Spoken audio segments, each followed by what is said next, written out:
Thank you, Joyce. Today is Monday, March 18th, 2024. We'll now call the City Council regular meeting to order at 6:34 p.m. Item number 2, our roll call. We do have a quorum of council. Item number 3, our pledge. We have our pledge led by Dashiell James, Eagle Scout from Troop 500. Come on up.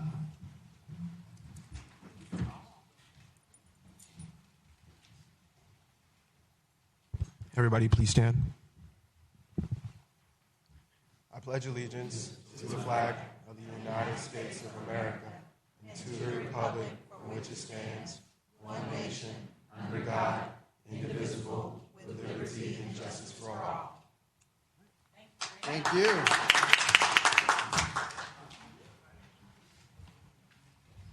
That's it.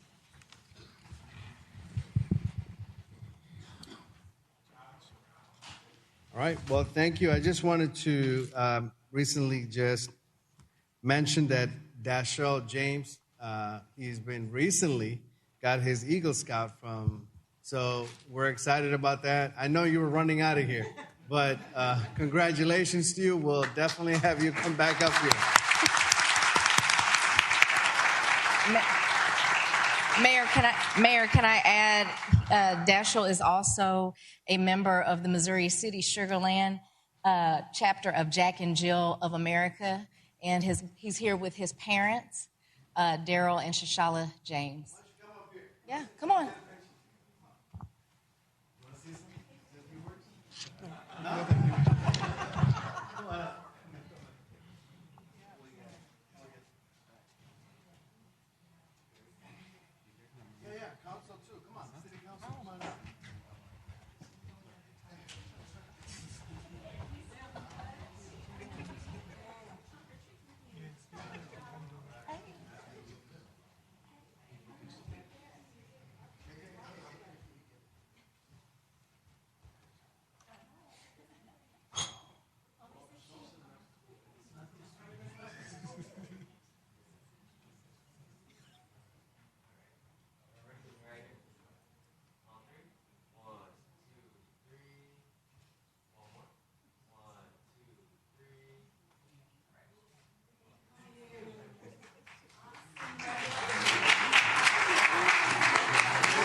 What we do.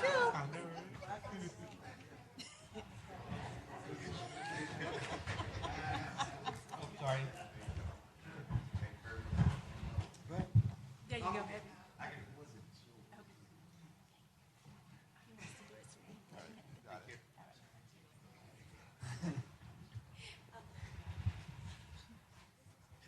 All right.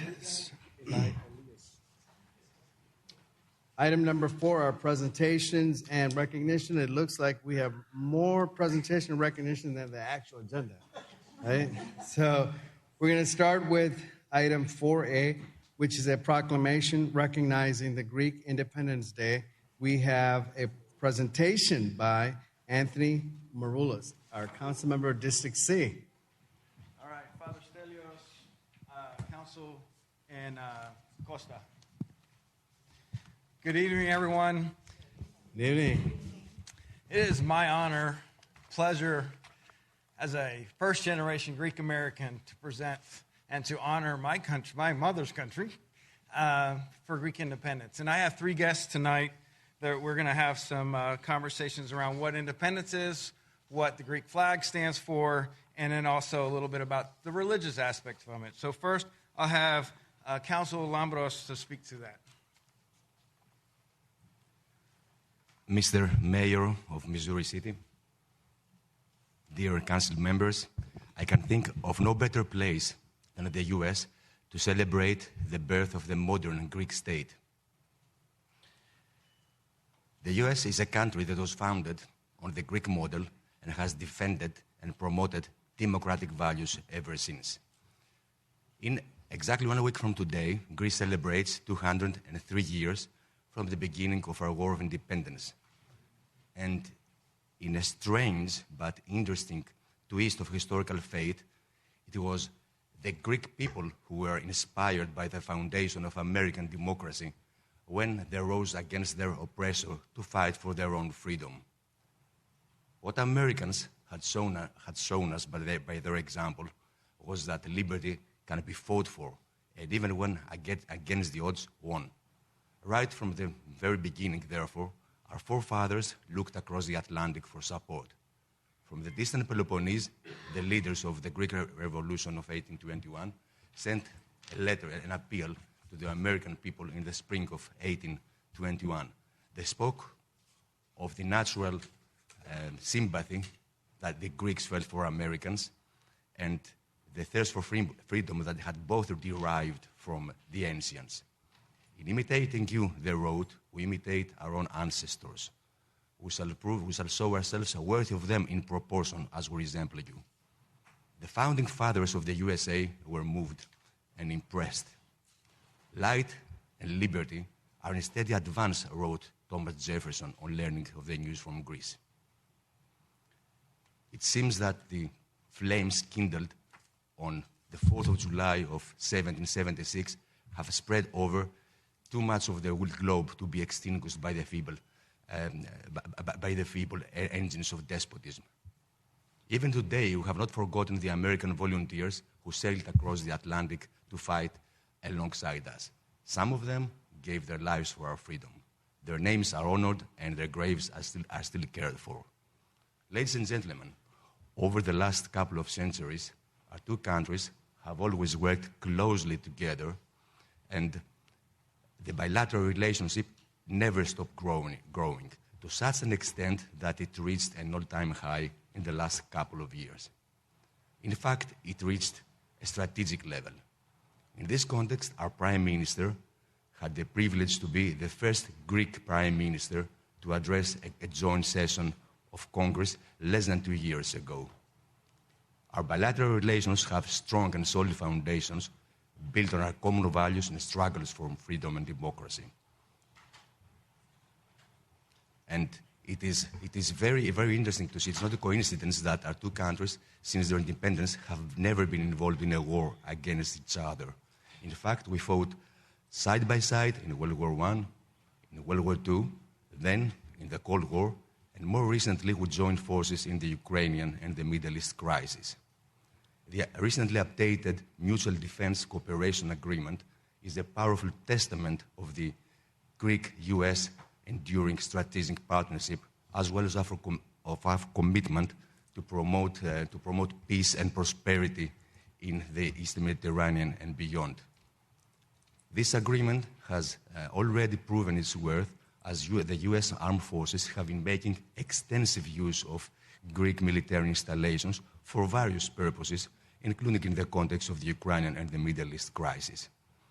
Our bilateral relationship actually covers many fields, like education, where there is extensive network of cooperation between Greek and US universities, the economy, and let me take this opportunity to say that the Greek economy rebounded stronger from the very deep financial crisis followed by the COVID and made it through the energy crisis. It is growing again, and it gained back the investment grade, which is a major breakthrough. We're attracting major foreign direct investments, including US ones, and would like to see even more American businesses operating in Greece. But I would say the most important element of our bilateral relationship is the dynamic and vibrant Greek-American community, which represents a valuable link between and a living bridge between Greece and the United States of America, one of the first countries that endorsed our war of independence, thus establishing a dynamic relationship of close cooperation and mutual respect. It is not a coincidence that the US president, the current one, but I would say all the previous ones, had personal and cordial ties with the Greek-American community, and this is one of the main reasons why every year the Greek Independence Day is celebrated at the White House, and the American president issues a proclamation where he points out the collaboration between the the two countries in every field, political, economic, trade, culture, energy, and many others. And I would like to thank from the bottom of my heart the Missouri City, the mayor, and you, Anthony Maroulis, for organizing this, which honors us. So long live Greece, long live the USA, long live the friendship between Greece and the United States of America. Thank you.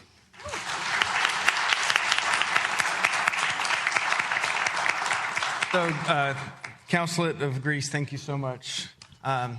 Greek Independence Day is March 25th. It's a significant day in Greece, but it also has a religious aspect. And so I'm going to invite Father Stelios, who's one of two priests that married me. I needed two. To speak a little bit about what this day means today and going forward. Father Stelios? Thank you, Anthony, Mr. Mayor, and council members. God bless all of you. It's a blessing to be here today. Greek Independence Day coincides with the Annunciation of our Lord and Savior Jesus Christ. Those of us that are Christians, this means a great deal to us because it represents the fact that our Lord, the second person of the Trinity, God the Father, God the Son, and God the Holy Spirit, the second person, came to earth, became a human being, and gave us freedom. Freedom from sin and freedom from death. So today is a special day. I'm an immigrant to America. I came to this blessed country in 1960 at 3 years old. My father came to America because he wanted freedom. He wanted to be able to breathe in Greece at the time, which is a great country. He couldn't do it. He was a priest and he was limited. He came here and he thrived in this wonderful country of ours. So March 25th and the Independence Day for Greece, and March 25th, the Annunciation of the Virgin Mary, who would give birth to our Lord, is a big day for us. And I thank you for all of you for coming here. I thank for the council for allowing us to speak. And thank you for Anthony Maroulis for being one of my dear friends. God bless. So 9 months from now is exactly Christmas. So that's the significance of March 25th. Next, I want to introduce you to a Missouri City police officer, a Greek police officer, someone that I love and respect, Costa. He'll speak about the flag, the meaning of the flag. Good evening, everybody. I'm Officer Limbousis. I have a few facts of the Greek flag as we've presented all around. Some of you may already know this. If you do not, here we go. The meaning of the Greek flag. The cross stands for Greek Orthodoxy. The color stands for the sea and the sky. And the 9 stripes stand for the 9 syllables of the Greek motto, which is freedom or death. So take a look at it. That's what it means, and we'll go from there. Thank you. Thank you. All right. So I invited some special guests. Gus Pappas, City of Bel Air. Mayor can't be here, nor can Jackie Urdiu, who's a newly elected council member of Bel Air, but they can't be here, but they send their best. I want to invite Supreme Vice President of AHEPA, Chris Caton, to come up, please. Chris was also my basketball coach. Thank you for coming. We'll try to go fast here. Owner, operator of Old Hickory Barbecue, Ted Carneses, here in Missouri City, also known as the Missouri City Cafeteria for the police department. They've been established since 1963. Owner and operator of Nico Nikos, Dimitri Fetokakis. Since 1977, his family started a business here in America. He was very generous to bring baklava tonight for everyone to have a sample, and he was very generous to feed us tonight. So this is the guy. Yeah. Owners and operators of Christie's Seafood. Everybody come up. So we have Alexandra Christie, which is Mrs. Christie. She is the mother of the Christie family. She's also the mother of Rula Christie from 104 KRBE. George Christie, my best friend, his sister, and their daughter. Thank y'all for being here tonight. As you can tell, there's a theme of food, and we don't go hungry, right, guys? Rula cannot be here tonight. It's actually her birthday. So, Rula, if you're listening, Horonya Pola, happy birthday from your family here. I also invited Foti Kalergis. He was a Channel 13 anchor and a Channel 13 news reporter. Now with Comcast, he had an emergency. He can't be here. Councilmember Emery will be happy that we have some District D people here. So John Valandos, a best friend of mine from growing up, he's here from District D. I don't see Matsakos and I don't see Peter Vosos, but all those were Greeks from here in Missouri City and District D. Thank y'all for coming. My brother John's here from California. My mom's here. Raul Ella, come up here. And my daughter Melanie and Lainey are here. With that said, I want to thank everybody for being here tonight. I'm going to read the proclamation. All right, thank you, man. And hand it to our counselor. Thank you all for... Hello? Thank you all for your support. Come on up, girls. Whereas March 25th, 2024 is the 200th... Robin, come up. Come up, Mayor. The mayor went Greek on me. He bought a Greek shirt, so he got to come up here.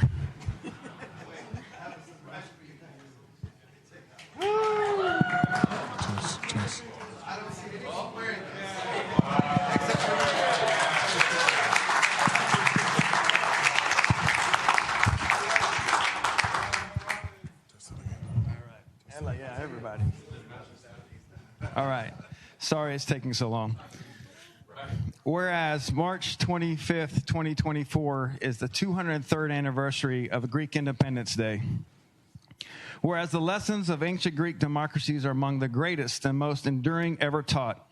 From the world came to know, to understand the foundational principles of human liberty, self-government, and the rule of law. The very principles that fueled America's own drive for independence and shaped the republic. Greek Americans have contributed as leaders of culture, community, business, and government. Throughout the generations, they have helped shape our enduring democracy as a nation that accepts our obligations to one another and understands the rise and fall of one. Whereas during the historic occasion, the nation of Greece should be recognized for their achievements in art, literature, science, mathematics, architecture, music, sculpture, and democracy. As Greek residents of Greek ancestry should take special pride in this day with inspiring and long-lasting heritage. Whereas I, Anthony Maroulis, on behalf of the mayor and city council, we love you guys, proclaim March 25th, 2024 as Greek Independence Day in the city of Missouri City.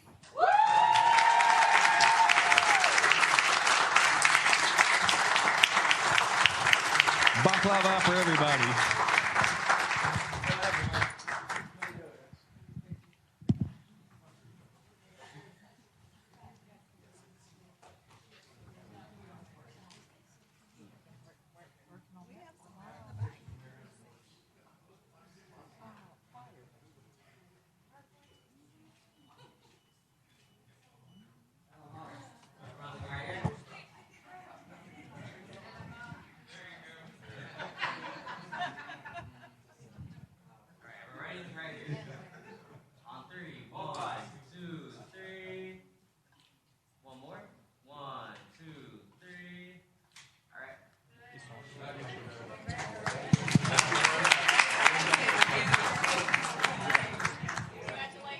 All right. Congratulations. Before everybody breaks for a second, I do wanted to say something on behalf of the city of Missouri City.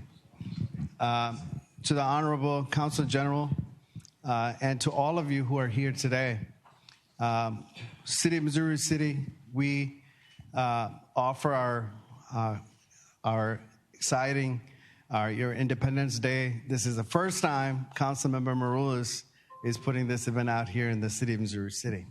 But I want all of you to know that in Fort Bend County, we are the second largest city in Fort Bend County. But when it comes to diversity, we're number one. And we just celebrated Black History Month celebration, and there are more to come, and expressing our diversity and showing our community that we're all about moving together with Missouri City. I do want to tell you that I was out of town, and I saw the agenda on Friday, so I called Councilmember Marula Saturday and said, hey, I know you're having this celebration. Can I get a shirt or something like that? And he said, I don't know what to do. You're on your own. So thanks to Amazon, it wasn't my size, but I had to get an extra large and to get it up here. And he said, you can have a hat if you want to. And I said, it's okay. I got something better for you. So I just wanted to tell you that, Anthony, that we're so happy that you're celebrating this event here, and Council General, and thank you for being here today and representing. And this is on behalf of our staff, our colleagues who are here, our city manager, and all of the team, and saying, Zita Ellis. Zita Ellis.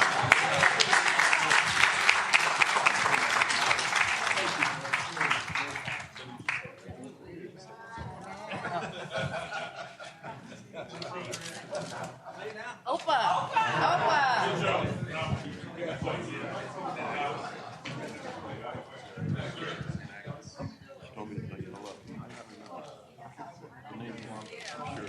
V-London.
Sorry, guys.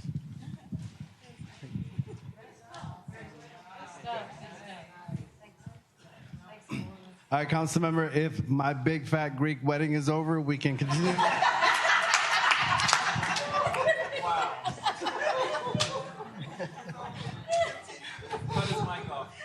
All right.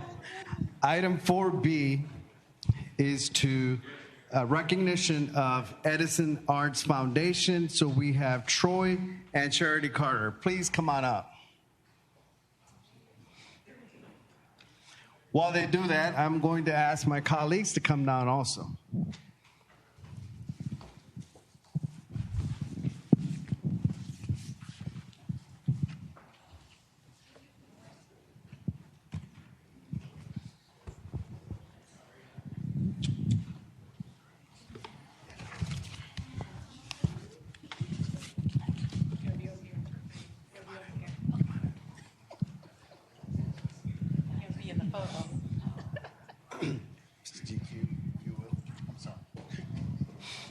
All right.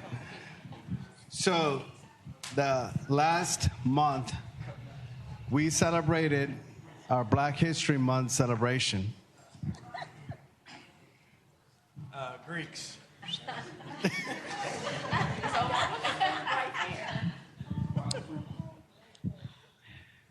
So last month, we had a whole month of celebration for Black History Month.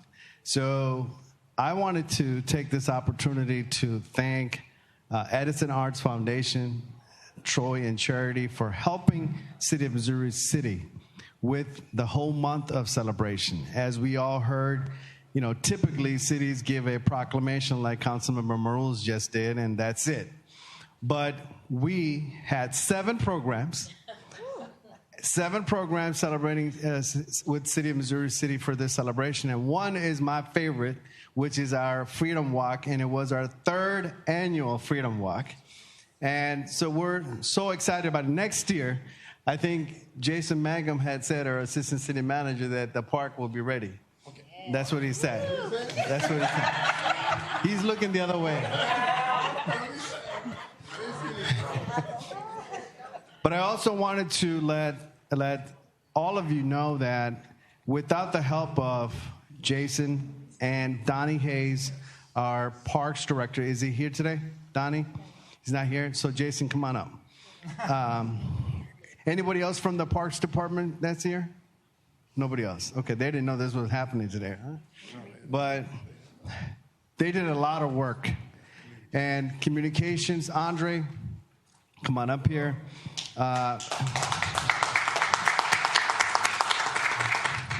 There's a lot goes into a whole month of celebration. These guys made it look so easy, as it was nothing that took place. It was just transparent, and it went just like one after the other. So we're very excited about this, and this is the first time that you are official partners of Wood City, Missouri City. So having a wonderful program, and we have a certificate of recognition for you, and which is proudly presented to Edison Arts Foundation for your outstanding contributions to the Missouri City 2024 Black History Month celebration. Thank you for helping Missouri City celebrate the importance of storytelling through the arts to our community. And we want to present this to you, City Manager. You can't just sit there. Come on. Come on out.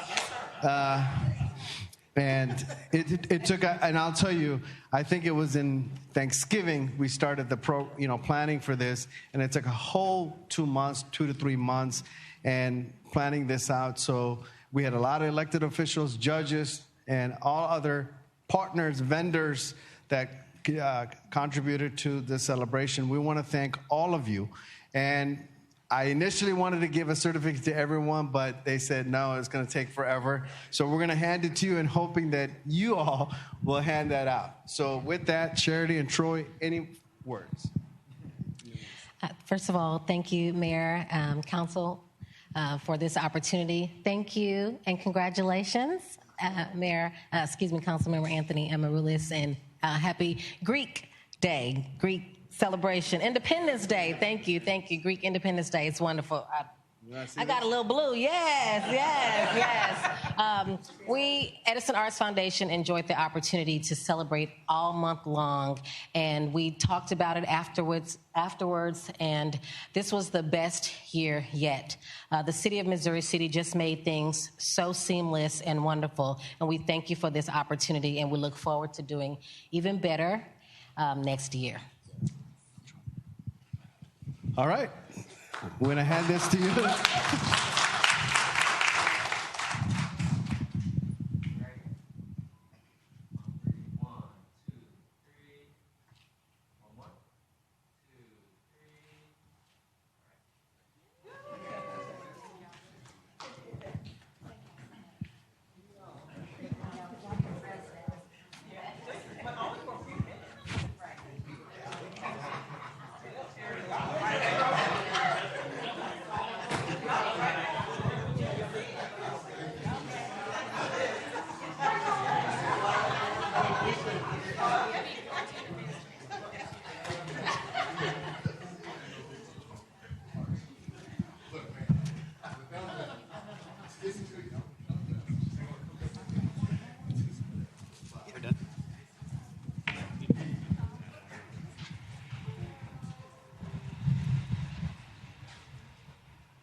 Item number 4C, right? Recognize Women's History Month celebration.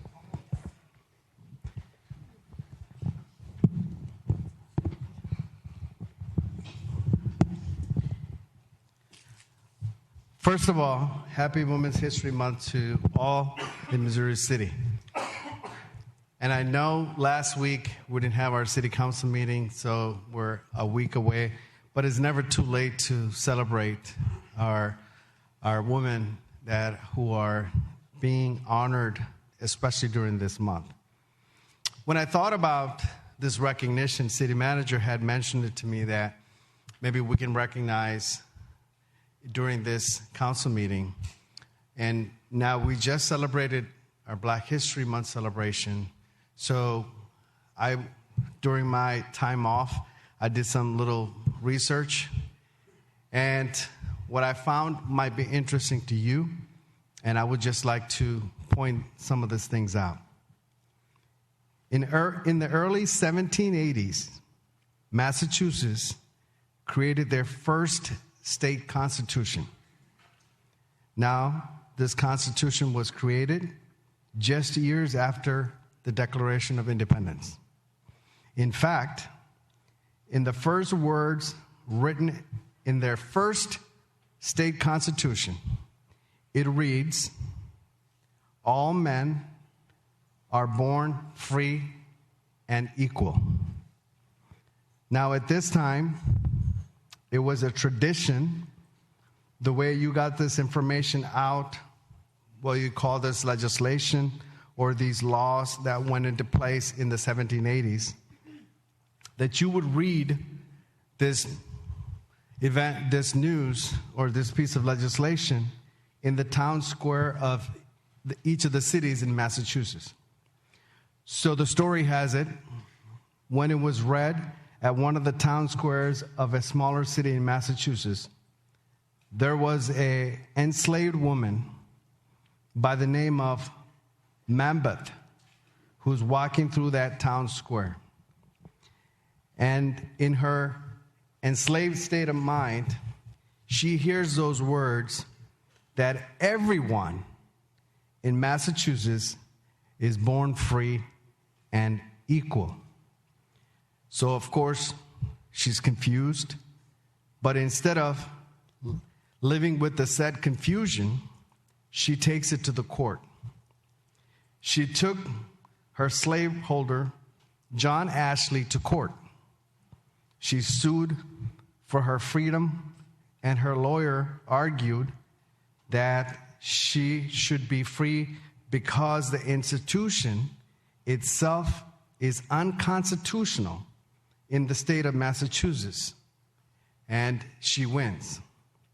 Now, does this story really matter? It might not if the young girls today really don't care about this. Currently, less than 10% of the history that's taught in American history classrooms is about women. 10%. The woman that did exist during this time in the 1780s, almost 80% of the men at that time considered the woman's role as of the helpmate, cooking, cleaning, taking care of the home, and helping out their husband. And of course, women made the homes, but they also made history. As we know, stories matter, and they are incredibly important. They inspire us, they provide meaning in our lives. Currently, today, it takes women to hear about 6 times you should run for a political office before she starts to think, I should run for a political office. Less women negotiate on salaries today, and even less women will apply for a job if they don't believe they have 100% of the qualifications. Maybe if the young girls started to see themselves in the image, in the pages of yesterday, they will believe in their capacity for all of their tomorrows. I think more teachers and school districts to incorporate more women's history into American history classrooms, because you cannot be what you cannot see. And I think it's important for young girls and young boys to see the capacity of women. This isn't about rewriting history. Instead, it's about expanding the lens. Our city of Missouri City, has a lot of extraordinary women that have made history and served in all capacity. Well, we have some here in our dais. We have council members Sonia Brown Marshall, Councilmember Lynn Clauser, Councilmember Monica Riley. It doesn't stop there. We also have 3 appointed officials who serve our city proudly. City Secretary Krista Rome, City Attorney Ijo Isiamu, and our first ever woman serving as the CEO and the city manager, Angel Jones. There are several more women in our leadership team right here in our city that's serving in the leadership of the city. So I ask that you remember all of the women who are history makers. I've talked about the dais. If you step out of this chamber, you look up at the wall, there's 12 pictures up there. Out of 12, 1, the former mayor, Yolanda Ford, made history in Missouri City by becoming the first female mayor elected in 2018. These are all occasions for the city of Missouri City to be proud of the women that serve us here locally. So I ask that you remember all of our women who are history makers, the entrepreneurs, the business owners, and the professionals, especially in healthcare industry, who were pushed beyond their limits with coronavirus and other healthcare and medical issues.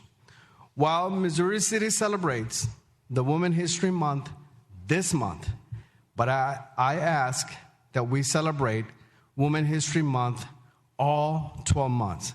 With that, I wanted to proclaim this to my people, my colleagues, my staff, and everyone who served this city prior to it and currently serving, and who are business owners and entrepreneurs in our city who are history makers, saying Happy Women's History Month to each and every one of you. With that, I thank you.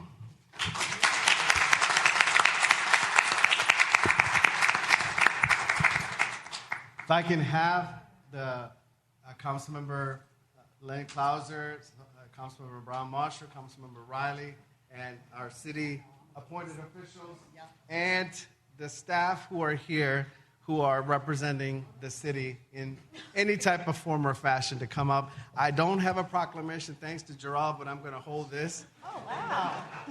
In recognizing all of you. So where are you at? Can we get some more on this side?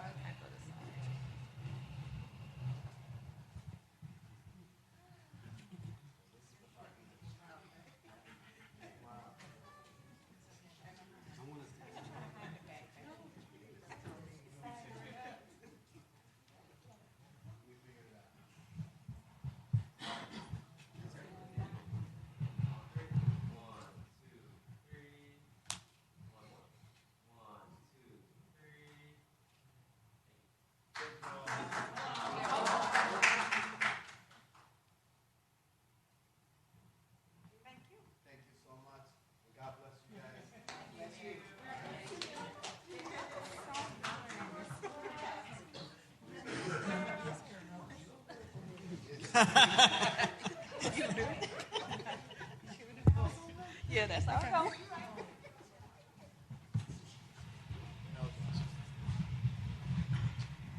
I wrote my own speech. I did. All right, we are moving on to item number 5, our public comments. City Secretary, do we have any public comment requests? Yes, Mr. Mayor, we do. Nicholas Sire. Mr. Sire, please state your name and address for the record and adhere to the 3-minute time limit. Good evening, Mayor and Council. My name is Nicholas Sire. I'm a registered voter in Missouri City, Texas. I realize that City Council and the public will receive a presentation tonight about the results of ETC Institute's Citizen Satisfaction Survey. I encourage all of us to keep in mind that diversity is already all around us in Missouri City. For example, this past February 2024, Community Impact, which is a local newspaper, recently reported the results of the U.S. Census Bureau 2022 results. This showed the demographics of Missouri City as approximately 40% black, 20% white, 18% Hispanic, 18% Asian, and 4% other. A former mayor of Missouri City once said, quote, "For us to remain as one of the best cities in the nation to live in, one of the safest cities, and one of the most scenic cities, we have to do what is necessary to keep us up with our growth and long-term needs of the citizens," end quote. On June 1st, 2026, Ms. Amelia Brist of Community Impact reported the quote that I just shared with everyone. It was an article titled, "Missouri City Focusing on Revitalizing Older Neighborhoods," and at that time, 47% of the city's approximate 23,000 housing units were built prior to 1989. If you do the math, they're approximately 35 plus years old.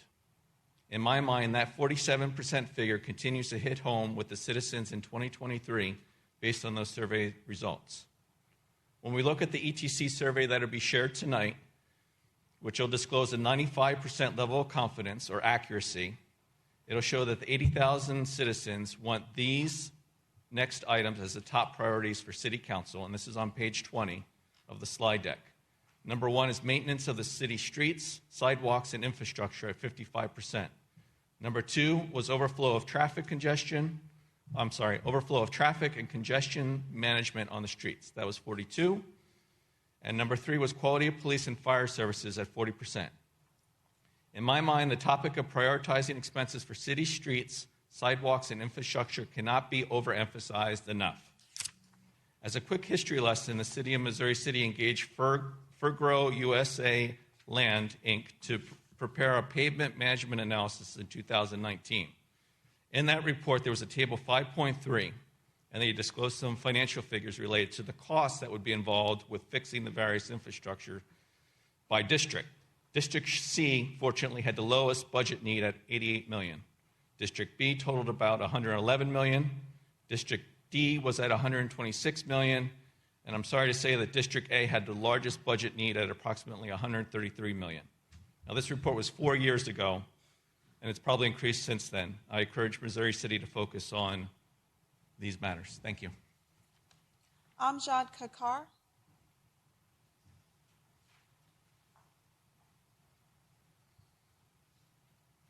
Please state your name and address for the record and adhere to the 3-minute time limit. Thank you. Thank you. Good evening, everyone. Good evening. My name is Amjad Kokar. I live at 66 Big Trail, and I proudly live in Missouri City. And why am I so proud to be in Missouri City? Because of what I've heard tonight, specifically from the Honorable Mayor. We're a community built on the strength of diversity.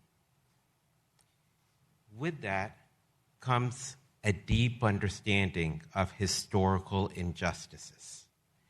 We know all too well the consequences of oppression. Our past struggles for civil rights and equality for all have taught us to recognize injustice, not just within our borders, but wherever it occurs. Imagine, if you will, a child in our community as young and vulnerable as my beautiful 1-year-old daughter, being deprived of food and water, not for a day, not for a week, but for months. This is not a hypothetical scenario. It is the grim reality in Gaza, where children, irrespective of their faith, irrespective of their race, be they Jewish, Christian, or Muslim, are victims of a crisis that is sparing no one. Today, I urge our city's leaders to embody the spirit of our community. Let us extend our empathy beyond our city and advocate for the voiceless children of Gaza.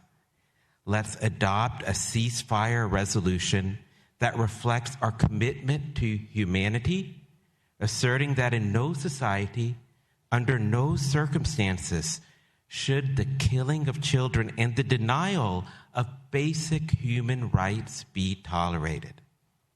Let's lead by example, demonstrating that our compassion knows no bounds and our resolve to advocate for the oppressed remains unwavering. Let's make a stand affirming that we are a city that cares, a city that acts, in a city that speaks out against injustice. Thank you for your time. Thank you for your understanding and your commitment to the values that define us here in Missouri City. You. Mr. Mayor, that concludes public comments. All right. Thank you. Mayor, I'd like to make a motion. Yes, go ahead. I'd like to make a motion to move item A to before item 6A. Okay.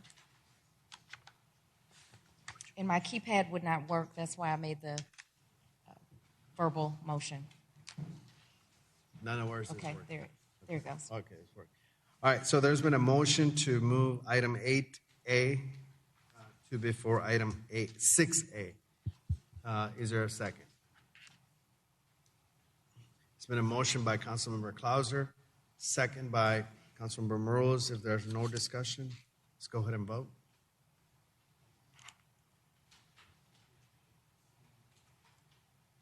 Motion carries unanimously. So we go to item 8A.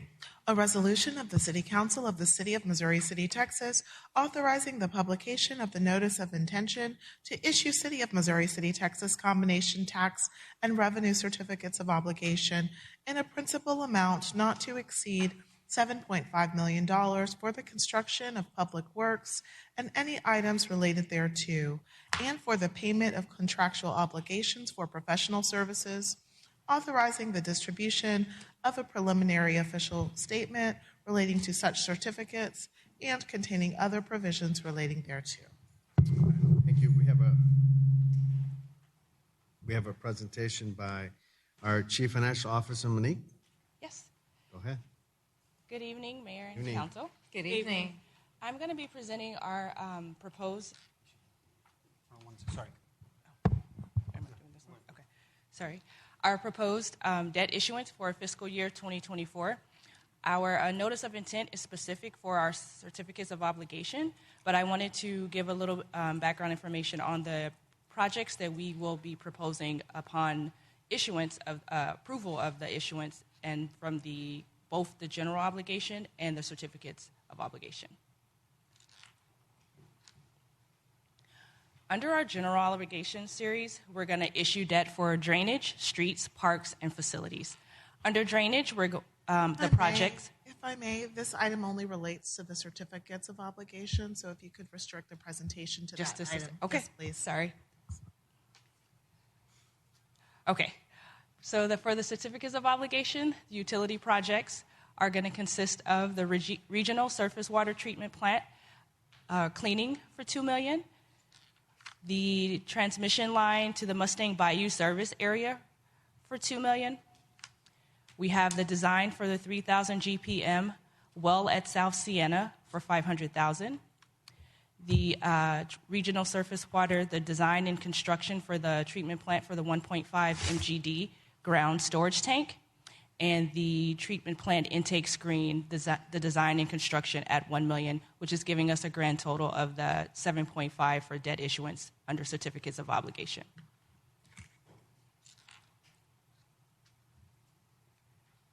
Our proposed schedule of events, upon approval of the notice of intent, we will issue the notice of intent. We will publish it in the newspaper on March 23rd. The second publication would happen on March 30th. We intend on having a rating agency call on April 15th with a proposed parameter ordinance to council on May 20th and closing and delivering of funds within June of 2024. Any questions? All right. Thank you. I do see a motion by Mayor Pro Tem Clauser. There's a second by Councilmember Boney. Seeing no one else on the queue, let's go ahead and vote.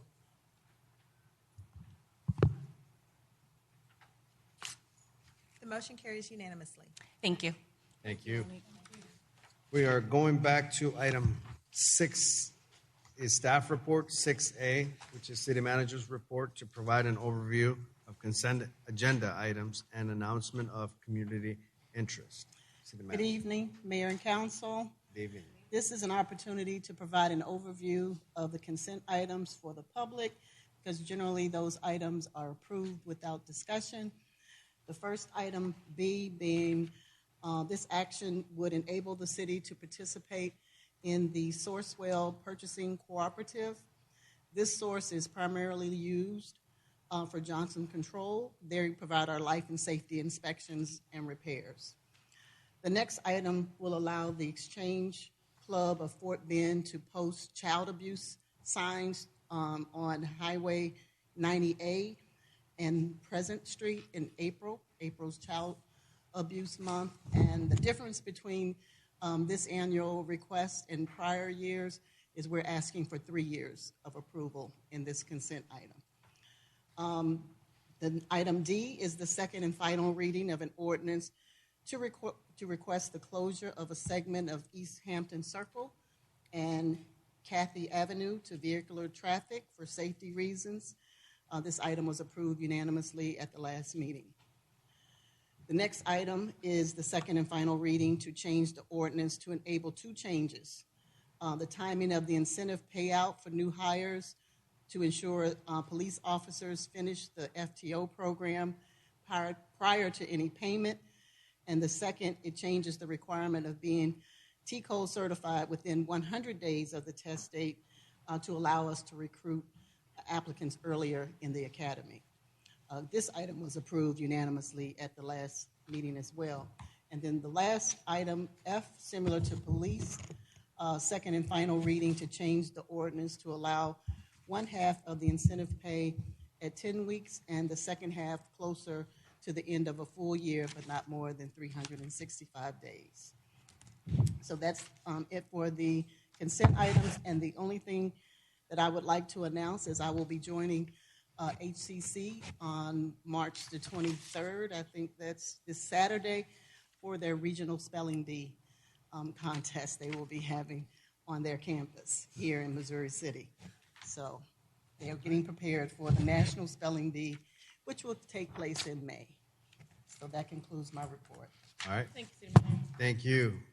Moving on to item 6B, presentation and discussion to receive a presentation on the 2023 Citizen Satisfaction Survey. We have a presentation by Andre Humphrey, Director of Communication. Yes, sir. Mayor, I'd like to, before we go there, I'd like to also move item 6C before 6B. I do believe we have a guest here for that. Okay. We have a guest for this too? Okay, I'm sorry. Well, let's go right ahead then. I restrict and remove my motion, or my motion to make that. Go ahead, Andre. Good evening, Mayor and Council. Good evening. Good evening. I stand before you to present the 2023 Missouri City Satisfaction Survey findings. A little bit about the company utilized to administer the survey is ETC Institute. This company has positioned itself throughout the nation to be a leader as far as community surveys and engagement are concerned. With more than 3 million surveyed in 1,000 cities, ETC Institute has provided data-driven results and analytics for cities throughout the entire nation. Jason has joined me, but Jason, before you get started, I want to give council and mayor just a little bit more information. What you'll find in this presentation as far as major findings would be overall ratings of the community, overall perceptions of the city, satisfaction with specific city services, and then the purpose, of course. The methodology is something that I'd like to speak to you very specifically about, and Jason will get into that as well. The goal was to complete 400 surveys. ETC, Missouri City, in collaboration together, reached that goal. The goal was exceeded by a minor piece, and it was a precision of at least a plus or minus 4.9% to satisfy a 95% level of confidence for the survey. Very happy to report to you that that goal was met. Very happy to report to you that overall the citizen satisfaction survey is extremely positive for the city of Missouri City. Those things being said, I would like to now introduce Jason Moreto. He is the Vice President of Community Research for ETC Institute. He's been with ETC for a little bit more than 20 years, has a plethora of experience, and he's going to give us a much deeper dive into the survey findings for the city of Missouri City. Jason? Great. Thanks, Andre. Well, good evening. It's great to be here. My name is Jason Murata with the ETC Institute, and we're a marketing and research firm that specializes in conducting community surveys for local governments. And we just finished for the 4th time conducting a community survey for Missouri City. So today I'm going to walk through the key findings at a fairly high level. So just a little background about the survey. So this is the 4th time we've conducted this survey for Missouri City. The first time was in 2016, and then most recently it was early in 2020, right before the pandemic, in February into early March. The survey was administered by a combination of mail and online to randomly selected residents throughout the city. And that's our standard methodology for these types of surveys, is that mail-online combination. We ended up with 401 completed surveys. As Andre said, the goal was 400, so we accomplished that. And the results of the 401 surveys at the 95% level of confidence has a margin of error of plus or minus 4.9%. Essentially, that means that if we conduct this survey the same way 100 times, 95 times the results would be plus or minus 4.9% from what we're reporting. So the results are never perfect, even for a statistically valid survey, but the margin of error is small. So here we have a map of the city. The red dots are households that completed a survey. So we had a good distribution throughout the city. And as we were administering the survey, we made sure that the demographics of survey respondents reflect the actual population of the city, especially for key demographic areas such as age, race, ethnicity, and gender. So here's what we learned from the survey. We found that residents have a very positive perception of Missouri City. 84% of respondents rated Missouri as an excellent or a good place to live, which is much higher than the regional and national average, which we'll see in a little bit. We also found that satisfaction with city services is higher in Missouri City than it is in other cities. We'll look at this in more detail in a little bit as well, but a couple of things that stood out is that Missouri City rated above the U.S. average in 43 out of the 59 areas that we compared.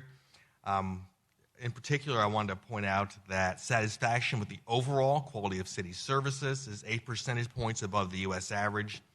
And that's one of the most important questions on the survey, because there we're asking residents to consider all the services that you're providing and really give an overall satisfaction rating for how well you're doing. And then another area that stood out is that satisfaction with customer service rated 16 percentage points above the U.S. average. And then the top overall priorities for city services are maintenance of streets, sidewalks, and infrastructure, traffic flow and congestion, and public safety services. So first, we'll look at some general perceptions that residents have of the city.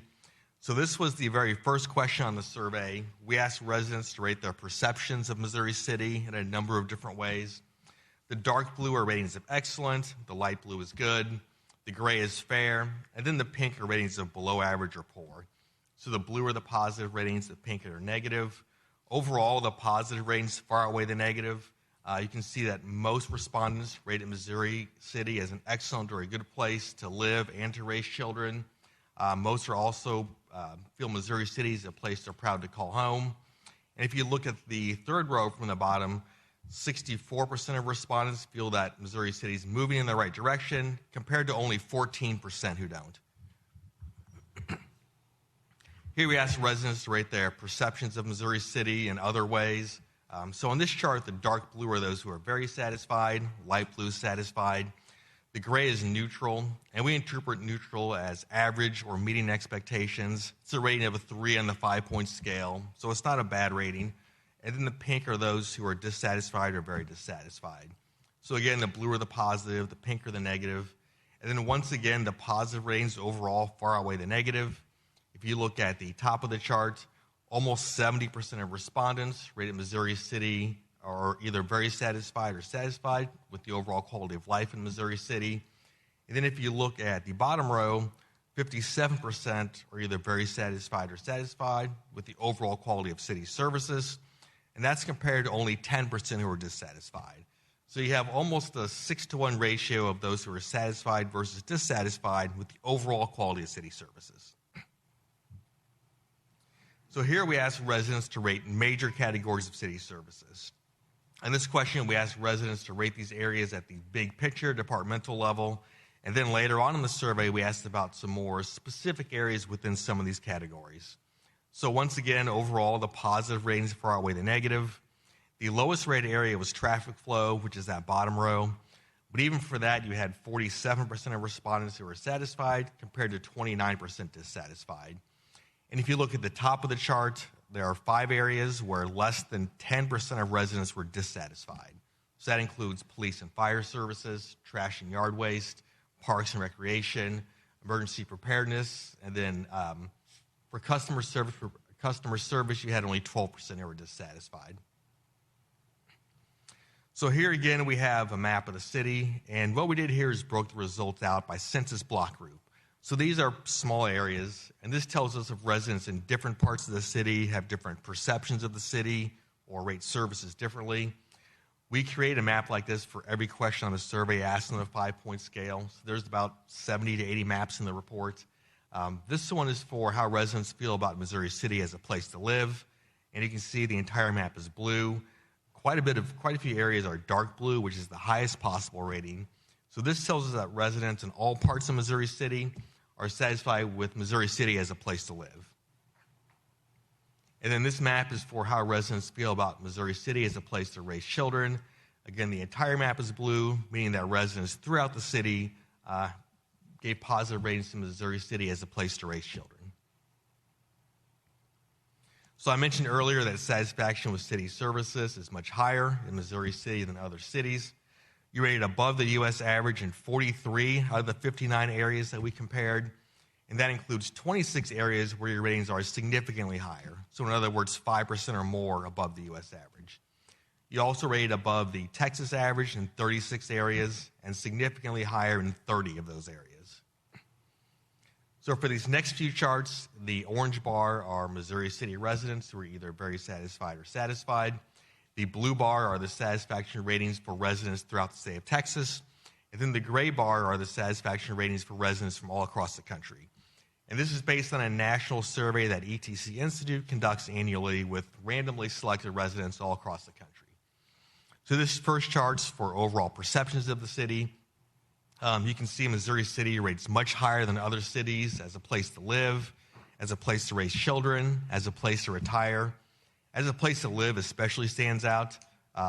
Missouri City received an 84% satisfaction rating. You can see the Texas and national average are under 50%. As a place to work, your ratings are similar to other communities.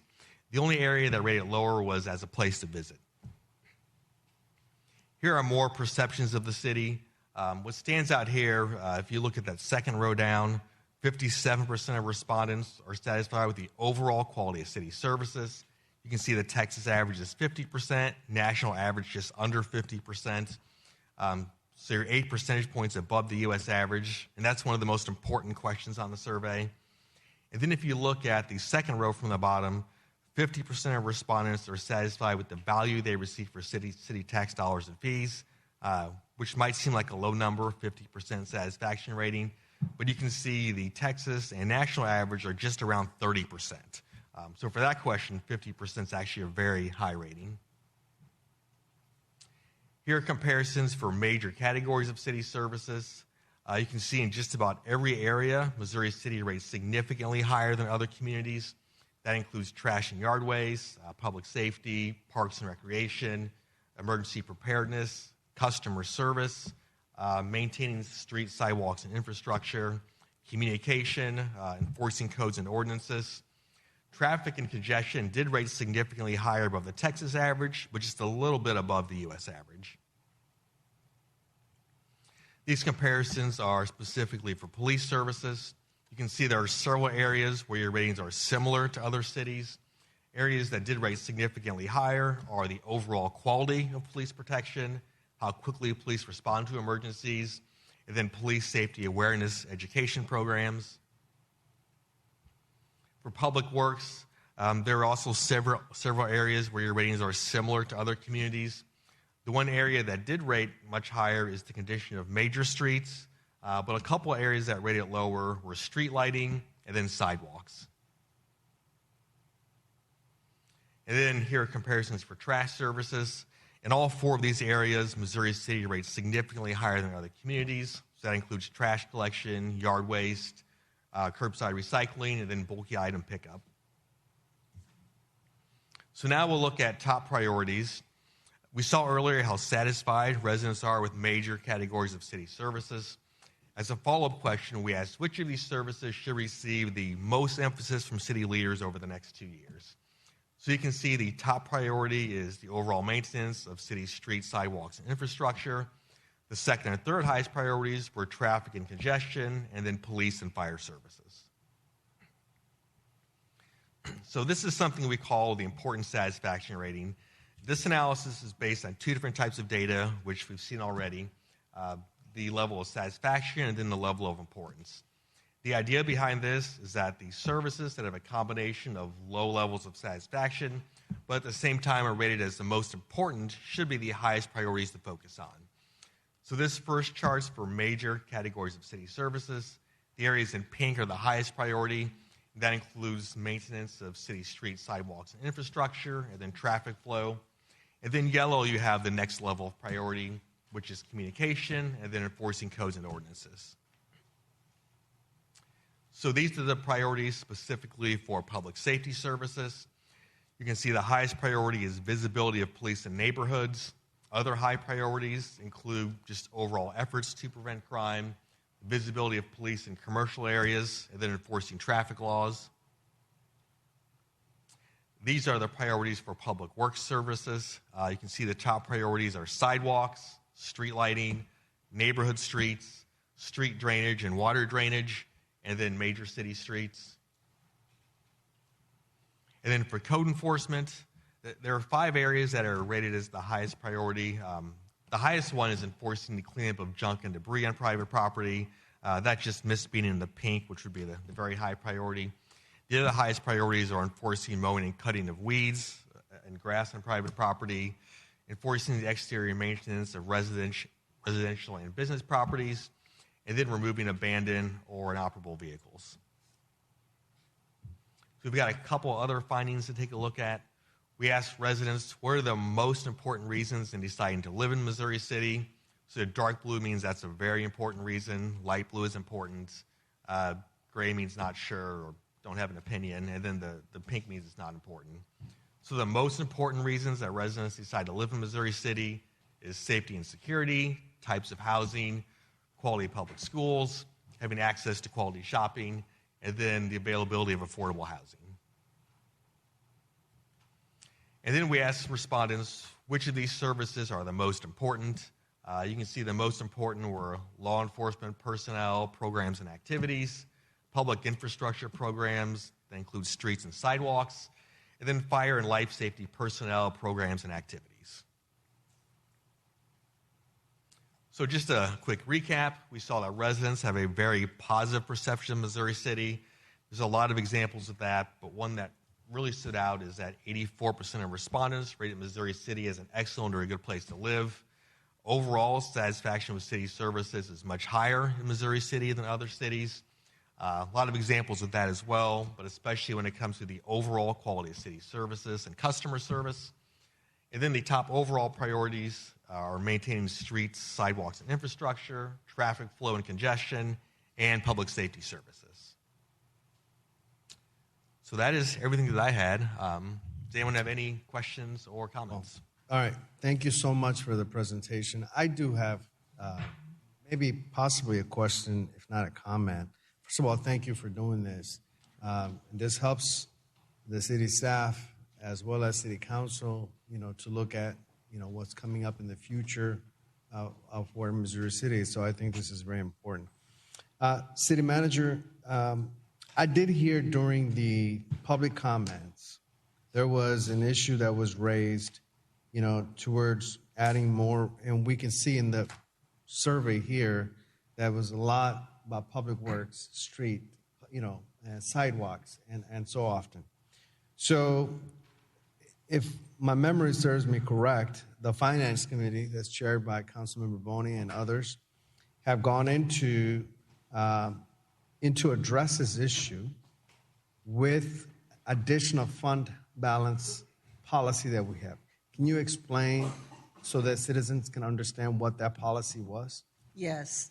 During the budget process, we determined, based on citizen priority and the needs of this community, that we would like to prioritize any excess funds over and above our required fund balance policy.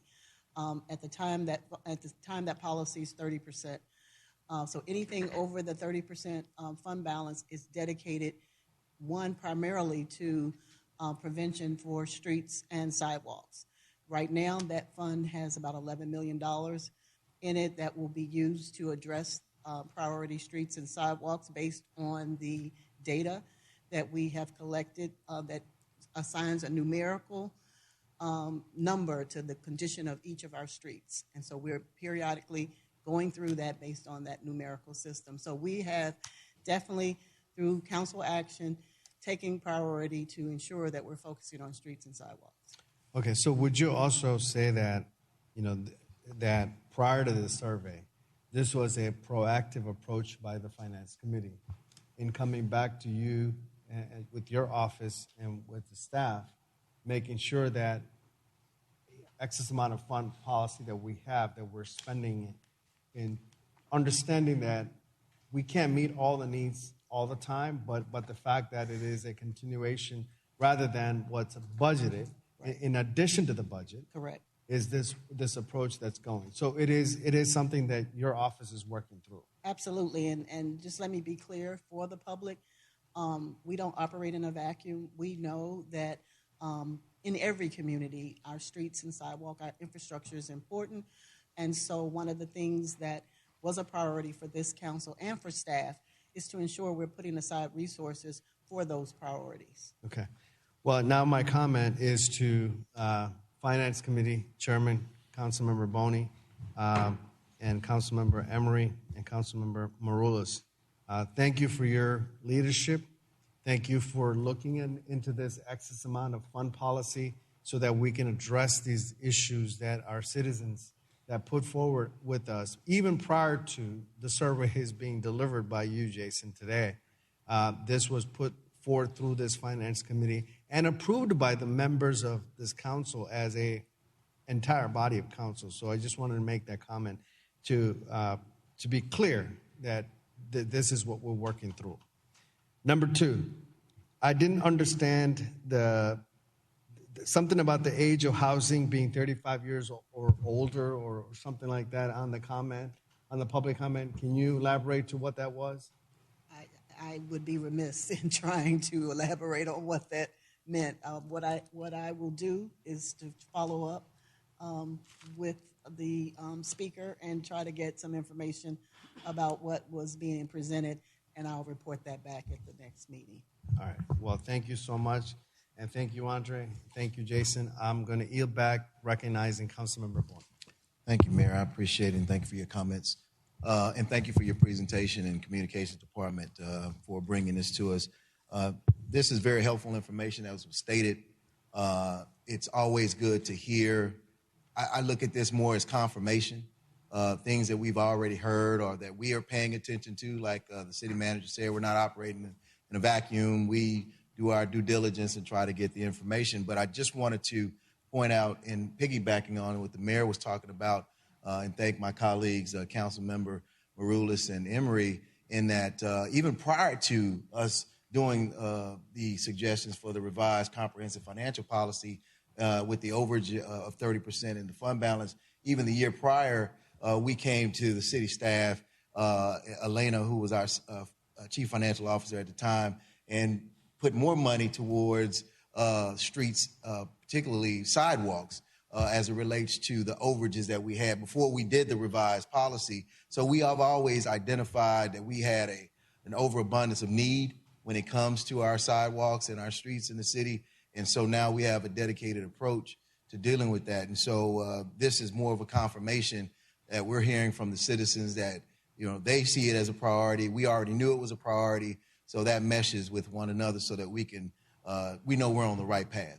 The second thing I was going to say is one of the confirmations from the public is about the public safety aspect, in that even tonight we approved on the second reading 2 items for monetary incentives to go towards police and fire, as well as our attention to providing all of the salary incentives, as well as equipment and other resources to ensure that we have the best and the brightest here in Missouri City, serving in Missouri City Police and Missouri City Fire to provide the adequate continue to provide the adequate services that we always have provided. And so I want to thank you again for the presentation and for the information.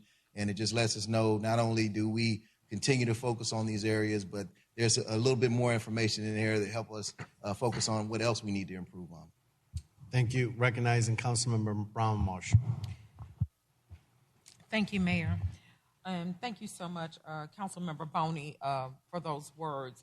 And I definitely concur with everything that you said.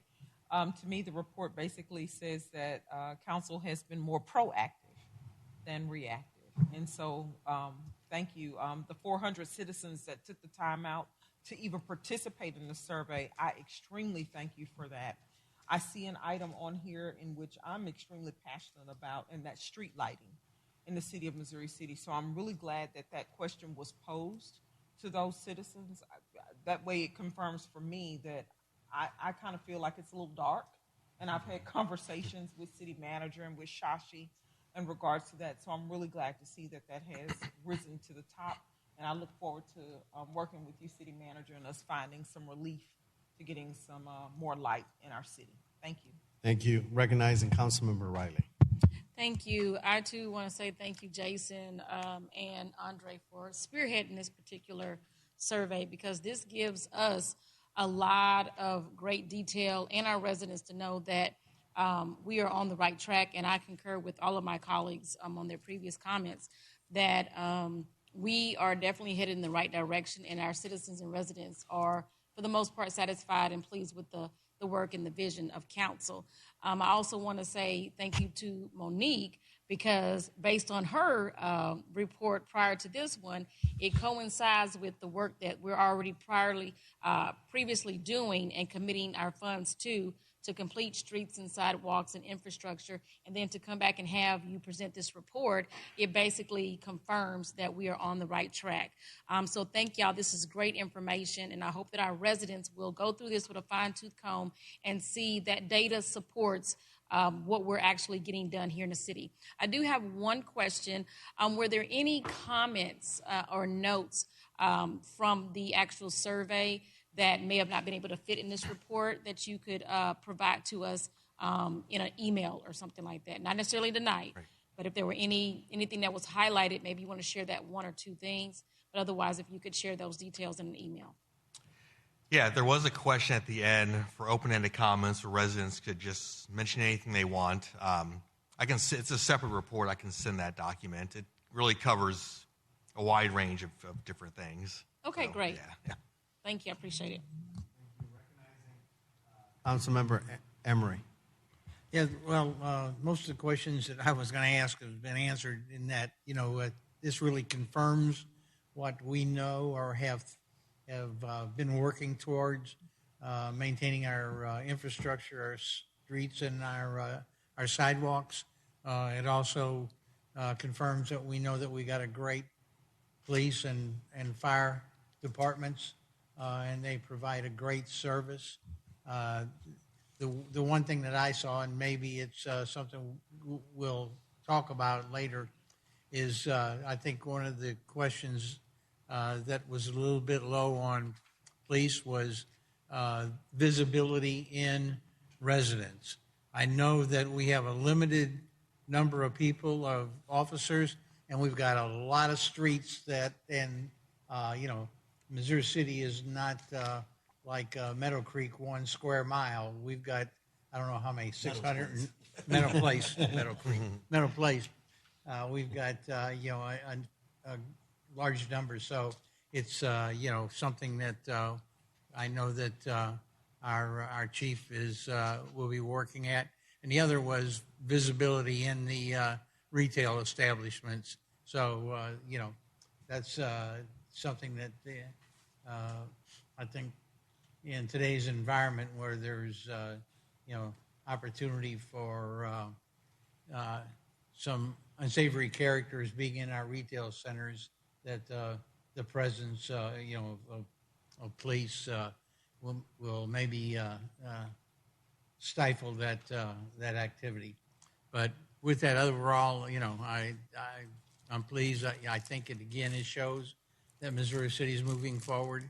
We still have a lot of work to do, and we've got some great departments that are providing a good service, an excellent service to our citizens, and they're getting what we'd call bang for their buck. So that's one of the things that we always try to ensure. So with that, thank you. Thank you. I do have one more comment to our police chief. Thank you so much. You're, safest city. That we're very proud of our officers and what they're doing up there, and especially with your leadership. Thank you so much and our public safety annex that we just created. And I think that's also helping in the community as well.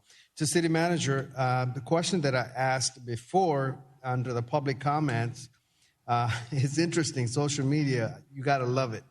Because Missouri City focusing on revitalizing older neighborhood. This was an article that was published at 1:07 p.m. on June 1st, 2016. And it talked about 35-year-old neighborhoods and revitalization. And let me get back to something that I would like to make a point to the chairman of the Finance Committee. In this article, I guess it was quoted about a mayor, but it goes further on. In addition, a 5-year citywide sidewalk repair program with a projected budget of $4.3 million is expected to be completed in 2020, according to the city's capital improvement program, per this article on community impact in 2016. My question to the chairman of the Finance Committee is, since you've been chair, I know we spend more than $4.3 million. Yeah, I mean, as a matter of fact, we, with this overage of 30% and the buckets that we have going in this year alone, coupled with the bond that we just passed, coupled with the other monies that we've given towards that, it well exceeds that amount. It would be great to probably get those details from city managers in the finance department so we can be completely clear as to how much money we've spent on streets, on sidewalks, but there has been a true commitment to addressing it. And there was a point in time, Councilmember Rules, I can't remember how much money were we devoting, like $200,000? I can't remember. So per district. Yeah, just in District C, we got $2 million, which is sidewalks. First time ever. And then everyone else got a significant amount. And then if it wasn't sidewalks, it was public infrastructure, drainage, everything like that. And God bless Sashi. He comes to the committee and wants more money. Right? Because of the word and the voice of our customer, our residents. And we're doing everything we can. All right. Well, thank you.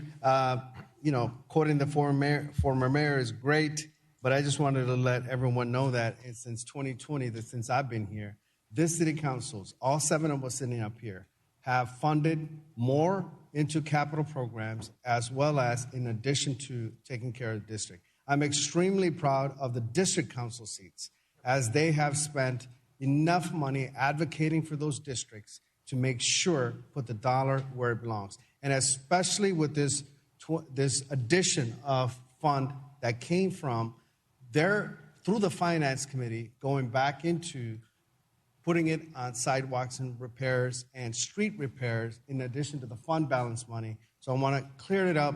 Thank you. Next time we code, please come up with something after 2020. Thank you so much. We also bought a fire truck. I was just going to say that too, Mayor. We also dedicated 3 apparatus actually for fire, as well as on the buckets that we have for the revised comprehensive. Is also public safety as a part of that as well. So there are so many buckets that we are addressing, economic development and various other things. But the 2 priorities that were listed by the the responses from the citizens show that we're going in the right direction. All right. Thank you. No other questions. I don't see anybody else on the queue. Thank you all so much. Thank you, Jason. Thank you, Mayor. Thanks, everyone. All right. Thank you. Item 6C, presentation and discussion to receive a presentation on the fiscal year 2023 annual comprehensive financial report. We have our Chief Financial Officer, Monique. Hi, I would like to introduce Greg Peterson. He is the partner at Weaver, our independent audit firm, and he's going to present our fiscal year 2023 audit. Thank you, sir. Thank you, Mr. Mayor. Thank you, members of the council. It's my pleasure to present the results of the audit for the fiscal year ended 2023. I think all of you all have in front of you the copy of the report, 2 reports, the annual comprehensive financial report and the single audit. So I'll be taking excerpts from those statements and having my discussion on those tonight. Obviously, we're going to boil this down to the greatest hits. Those are about 250 pages worth of documents, so we'll just be going over the highlights. Thank you. So the purpose of an audit is for an auditor to render an opinion on the financial statements. We are going to issue an unmodified opinion, so that's the highest level of assurance that you can receive in an audit. As part of that, we also evaluate the city's internal controls. We do not identify any material weaknesses or significant deficiencies in internal controls. So as council, those are the buzzwords you want to hear. Clean opinions, no findings when it comes to internal controls. Now, we conducted our audit in accordance with government auditing standards. We conducted our single audits in accordance with uniform guidance. The single audit programs that we identified for testing were the coronavirus funds and the CDBG block grant. Between those 2 funds, that accounted for 88% of your total federal expenditure. So we got adequate coverage from those 2 programs. We'll just briefly talk about some of the results. This schedule comes from page 41 and 42 from the annual comprehensive financial report. What we're going to focus on is we're just going to focus on the general fund. That is the primary operating fund of the city. And what we're looking at here is the income statement. Now, the total revenues for the general fund were $66.5 million in the current year. That's a $5.5 million increase over prior year. $3.5 million of that is related to property tax revenues. That's in direct relation to increases in your property values. The other increase is about a $2 million pickup in investment earnings, which is significant over prior year. When the market turned around, you could see those numbers being directly reflected in the city's financial statements. When we look at expenditures, the general fund had total expenditures of approximately $61 million. That's a $7.5 million increase over the prior year. 5.5, or approximately 5 of that, is related to salaries and benefits. And then the remaining 2.5, you see just in increases in contracted services, equipment purchases, and maintenance. When we look at the other financing sources and uses, there was a net transfer out of $1.1 million, resulting in a net increase in your general fund balance of $4.5 million, bringing that balance from $40.8 million to $45.3 million. So good results headed directly to the bottom line of your general fund. And when we talk about hitting the bottom line of your general fund, what that ultimately rolls into is your fund balance. This is what y'all were just talking about with excess fund balance, assigning those fund balance at equity into specific programs and for use, some specific uses. So the unassigned fund balance represents the 30% minimum that the city adopted. The assigned and committed portions of that are the parts that get distributed based on the city's policies. What we did is, as an audit firm, we come back and we recalculate the distribution of those funds to those particular projects. We do not identify any differences or from the city's calculations.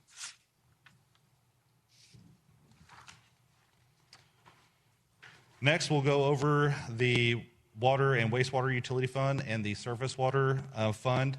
This is from page 45 of the Annual Comprehensive Financial Report. The Water Fund had total revenues of $7.1 million. It's about an $800,000 decrease from the prior year.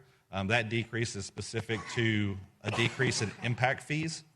And that's typical that we see those revenues fluctuate. It depends on the types of development going on within the city.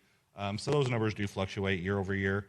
But there was a net decrease in those revenues of $800,000 over the prior year. When looking at operating expenses, it was $4.7 million. That's a $1.5 million decrease from the prior year. In looking at prior year, there's about $1.5 million worth of one-time expenses related to some water line installations that were non-recurring. So that's why we see that number decrease year over year. Again, we see the positive returns on your investment earnings when we look at your non-operating revenues and expenses. Prior year, that was about a $150,000 loss. That has flipped around to a $783,000 investment gain. Your total interest expense was $640,000. That's the interest that you pay on your bonds. There was also a transfer out of $1.2 million. That transfer went from the Water Fund to the Surface Water Fund, ultimately netting to a $1.3 million increase in your Water and Utility Fund. Quickly going down the Surface Fund, the total revenues were $12.3 million. That's a $400,000 increase over the prior year. Total operating expenses was $7.1 million. That was a $1 million increase over the prior year. What the increases related to was the purchase price of water and the purchase price for chemicals. Those increased over prior year, which has not been untypical due to inflationary costs that we see these days. In addition to that, your depreciation and amortization increased by $200,000 from prior year. We did again see positive investment earnings in this fund. Last year was about $180,000 loss. This year was $804,000 gain. Interest expense was $1.9 million. Again, that's the interest paid on your bonds. Your net transfers was a transfer in of $682,000. All that contributing to a $4.6 million increase to your net position within the fund. We'll quickly just also take a peek at your government-wide balance sheet. And I bring this up to talk about really one number. If you look in the 2022 column under your governmental activities, you'll see that the unrestricted net position in prior year was a deficit of $2.8 million. That number for the current year is a positive number of $16.6 million. And 2014 and then again in 2017, all governments across the country had to adopt certain accounting standards, GASB 65 and 75, to record the pension and post-employment benefit liabilities on their books. This was a large liability that the city absorbed in those years, causing that number to be a deficit. So over the years, the city has chipped away at that number being a deficit and ultimately becoming a positive number now. Just in 2021, that was a deficit of $37.1 million. So you can see positive movements in that number as the city continues to add dollars to fund balance. And that concludes my presentation, and I'm happy to answer any questions that you may have. Thank you. I don't have any questions. I just want to have comment to the city manager and again to Finance Committee. Looks like we're moving in the right direction, coming into the positives versus where we were before. So I want to give kudos to that. As you just stated, and again, I'm going to repeat it again to our Finance Committee. Thanks for being proactive with looking at the overall balance sheet that we have and proactively putting that back into the community, where we were able to gain from 2021, even though we had, in the midst of COVID, our sales tax has increased dramatically high, and we have not stopped. We have continued to do so. So thank you so much for that information. And City Manager, I think you have a great sheet to work forward. I only have one question for the Finance Committee Chairman, Councilmember Boney. Do we need to audit the auditor? No, I think that we have one of the best. Weaver and Tidwell is one of the best on the planet, and we appreciate them for giving us an unmodified opinion again. Yeah, thank you, and thank you, Alina and her group. I mean, it takes a lot of work to get through an audit. I mean, you can see just by the size of those documents how much work it takes, and we ask a lot of questions. And it's always great working with a client who has a lot of answers. And I think that's what you have. You have a group with a lot of answers, so that really helps the process. Thank you. I'm going to recognize there are several members of council who's here. Councilmember Brown Marshall. Thank you so much. I just had one quick question. If we could go back to the slide, the last slide. Okay, with regards to the significant increase in funding, is that primarily driven from property taxes? It's a combination but yes, primarily driven from property tax. That's where you see the biggest change in revenues. The biggest change in revenue is there. And that was my only question. And thank you again for the Absolutely. report. Very easy to read, and thank you for the clean opinion. Thank you. Recognizing Councilmember Riley. Thank you, Mayor. Councilmember Brown Marsh, you cheated off my paper. My question. No, great presentation, Greg. Want to thank you very much, and thank you to our Finance Council Committee for their hard work, and thank you so much to Elena. And congratulations, Monique. I think this is your first presentation, and it was just miraculous and marvelous. So thank you so much for that. I really just wanted to make a comment as well to just say that the proof is in the pudding. So when our residents are questioning, are we being fiscally sound, with their tax dollars and everything, this proves it.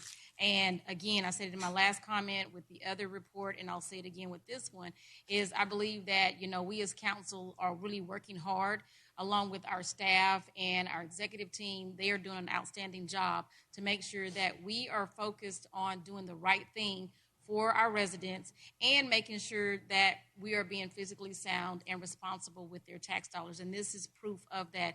And so I want to thank you so much, Greg, for pulling all that out with our team and for making sure that we have a good working document to continue to move our city forward. So thank you.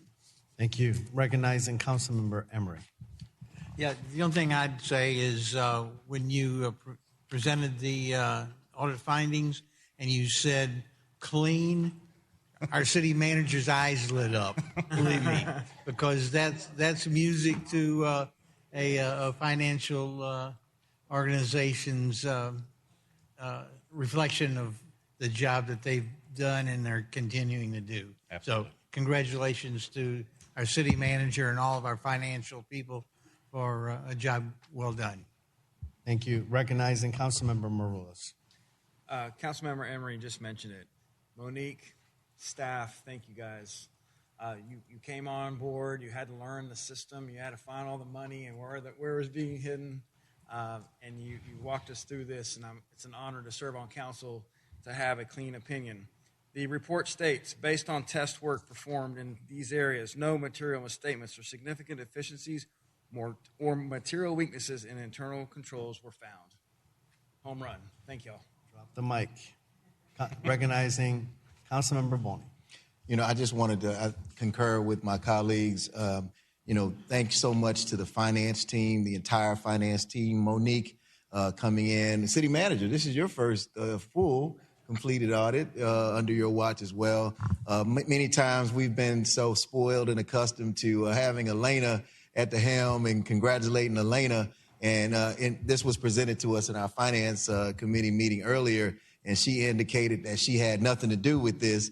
And that lets you know that we brought in the right people to fill in these roles. So we're in good shape, not only as it relates to the health of our the financial health of our city, but also with the employees that we have working for the citizens and for us as a council. So that makes me feel very good. And I just want to say publicly, thank you all staff for all that you have done and for keeping us going forward.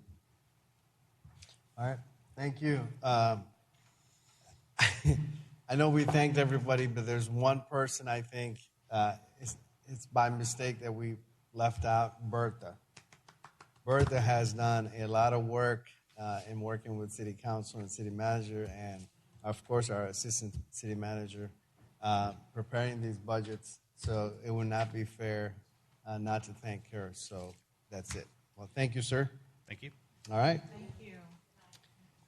Item number 7, our consent agenda.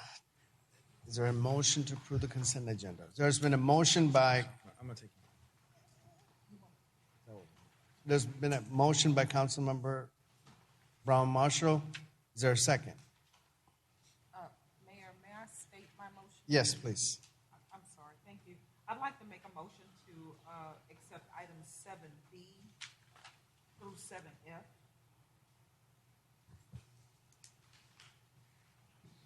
Okay. So the motion that we have is 7B through 7F. Is there a second? It's been a second by Mayor Pro Tem Clauser. Seeing no one else on the queue, let's go ahead and vote.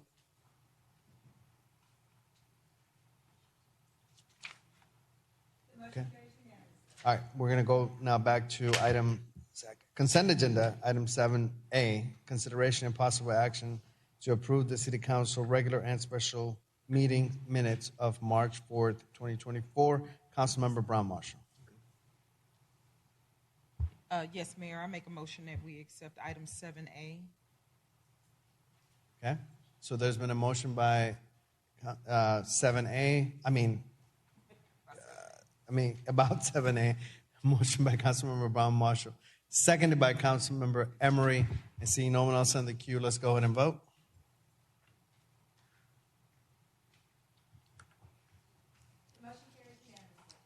All right. I just had a question. Was there a reason we pulled that item? Oh, okay. Oh, I'm sorry.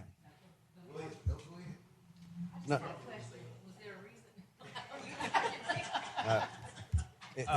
I wasn't here last week. Okay. Go ahead. So you seconded? No. Oh, you voted? She was asking a question. Oh. My question was, I just wanted to know, Councilmember, the rationale for you. Yes. Thank you so much for asking that.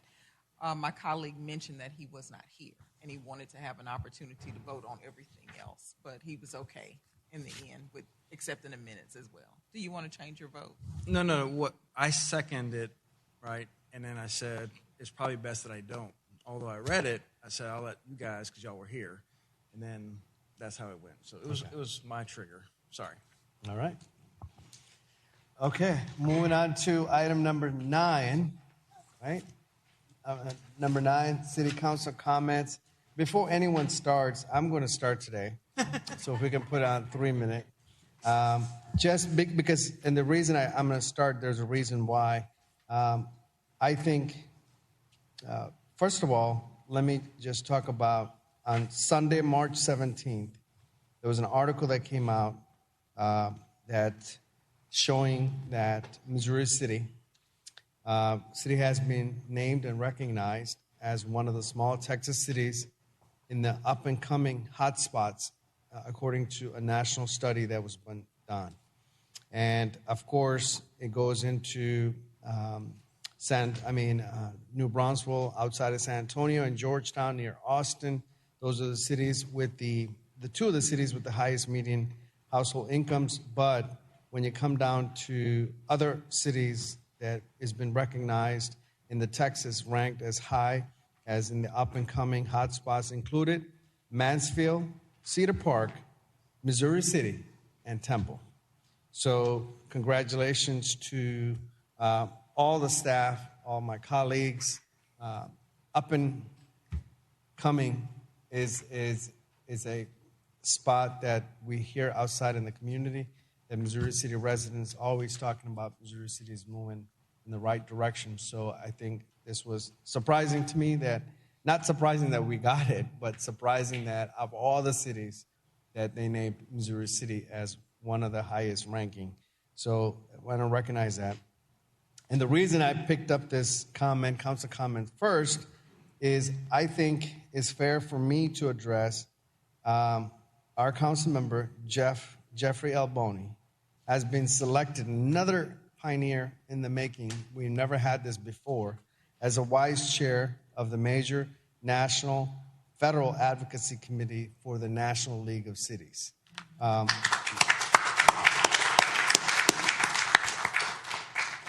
that's a big deal because when you look at National League of Cities, you tend to look at larger metropolitan cities like Houston, like Chicago, like New York, and Los Angeles, and they always have the upper hand in that.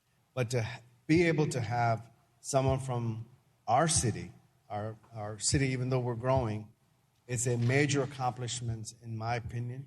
I think there's a lot that you can learn from those national cities and eventually bring those comments and those suggestions and those things that they're doing to City of Missouri City is a major, major, major accomplishment.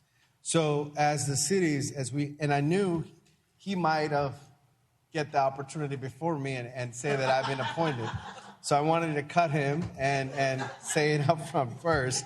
Because it's only fair to not the person to recognize that they've been appointed, but for me, because I look at his work on HGAC, and now with National League of Cities, he has attended every single meeting that I can think of and going out there, putting Missouri City first. So with that, I end my comment. Thank you so much.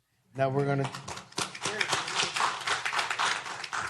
to move on to Council Member of Large Position 1, Sonia Brown Marshall. Thank you so much, Mayor, and congratulations again, Jeff Boney. I actually read that about you this weekend. It's awesome. Very good. I had an opportunity to attend the Quail Valley Fund annual meeting. It was very well attended. It was my first opportunity to get a chance to see the staff make their presentations as a complete body unit, and it was very good, very well put on, and quick. So I could really, really appreciate that.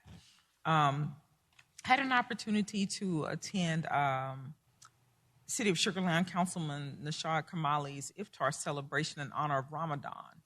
And it was very, very nice. And I wish those of you who observe such a very blessed Ramadan. The Hunters Glens are back again, meeting collaboratively in regards to flock cameras. I've had some great conversations with the police department and with those teams over there, and I'm excited to announce that they too are moving forward with adding flock cameras over in those areas and to partner more with the City of Missouri City in those efforts. Congratulations on the grand opening and ribbon cutting of Moby Medical. I didn't get a chance to attend the ribbon cutting, but welcome to our city. I'm so glad to have you.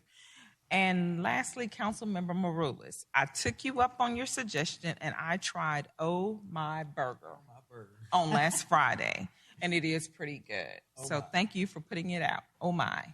Thank you. That concludes mine. Thank you. Recognizing Councilmember at Large Position 2 and our Mayor Pro Tem, Len Klauser. Yes, I too want to congratulate Councilmember Jeffrey L. Boney on your appointment. Jeff, I'm so proud of you and the work that you do. Sometimes I don't know how you do it all, but you do it, and I just have to tell you that I'm proud of you, and it's an honor to serve with you. So thank you for all that you do. I attended yesterday the monthly Autism Caregivers Around the Bend. This is a caregiver meeting that myself and Hope Montgomery co-founded for caregivers of autism. We do this monthly, and I'm proud to say that our next meeting will be at Old Hickory Inn next month on the 21st at 3 o'clock. So any caregivers, we recognize that not just parents are raising children with autism, but aunts, uncles, grandparents are raising kids with autism. And so we want to invite everyone out to join us. I want to wish all of my friends and residents of that are of the Muslim faith a happy Ramadan. I attended the Quail Valley Fund annual meeting. Kudos to the staff. If you were a part of that meeting in any of the annual meetings and giving a presentation, would you please stand up? Why are y'all looking around? Stand up. I want to say thank you to you all for your dedication after hours and for your presentations. I enjoy seeing the information. It's always presented just well, it's thought out, and it's concise. And so thank you for that. Sometimes we can present things and it just be a lot of stuff, but you guys pick the right information to present to our residents. So I want to say thank you. And thank you for standing up.